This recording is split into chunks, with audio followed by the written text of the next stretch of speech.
ഒരിക്കൽ ദൈവത്തിനു വേണ്ടി ജോലി ചെയ്തിരുന്ന വളരെ ഉയരമുള്ള ഒരു മനുഷ്യനുണ്ടായിരുന്നു. എല്ലാ ദിവസവും അവൻ അതേ പതിവ് പിന്തുടർന്നു. അവൻ ഉണർന്നു, പ്രാതൽ കഴിച്ചു, ഭൂമിയെ ശുദ്ധവും മനോഹരവുമാക്കാൻ പുറപ്പെട്ടു.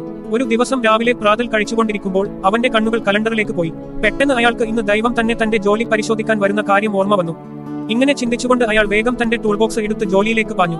ആദ്യം അവൻ ഒരു വലിയ പർവ്വതത്തിനടുത്തേക്ക് പോയി. അയാൾ തന്റെ ചുറ്റികയും ഉളിയും പുറത്തെടുത്ത് പർവ്വതം കൂടുതൽ മനോഹരമാക്കാൻ കൊത്തിയെടുത്തിരുന്നു. പിന്നെ അവൻ എവറസ്റ്റിൽ പോയി അത് വൃത്തിയുള്ളതും പുതുമയുള്ളതും തിളക്കമുള്ളതുമായി കാണപ്പെടാൻ വേണ്ടി അതിൽ പുതിയ മഞ്ഞ് തളിച്ചു. അതിനുശേഷം അവൻ ഒരു ഇടതൂർന്ന കാട്ടിലെത്തി. അവിടെ വെച്ച് അയാൾ ഒരു അരിവാൾ എടുത്ത് ഉണങ്ങിയതും ഉപയോഗശൂന്യവുമായ കുറ്റിക്കാടുകൾ വെട്ടിമാറ്റാൻ തുടങ്ങി.